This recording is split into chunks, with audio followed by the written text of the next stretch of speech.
इमाम हसन बसरी रहमतुल्लाह अलैह फरमाते हैं, गुनाह से बाज आए बगैर तौबा झूठों की तौबा है।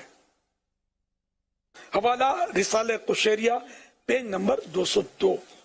लिहाजा गुनाहों से सच्ची तौबा करना ही मकबूल है। या अय्युहल्लज़ीना आमनू तूबू इलल्लाहि तौबतन नसूहा, ऐ ईमान वालो, अल्लाह की तरफ ऐसी तौबा करो जिसके बाद गुनाह की तरफ लौटना ना हो। हज़रत उमर फारूक आज़म रज़ी अल्लाह अन्हु ने और दीगर साहब ने फरमाया, तौबा नसूख कि तौबा के बाद आदमी फिर गुनाह की तरफ ना लौटे, रिवर्स ना हो, गुनाह की तरफ पलटे नहीं।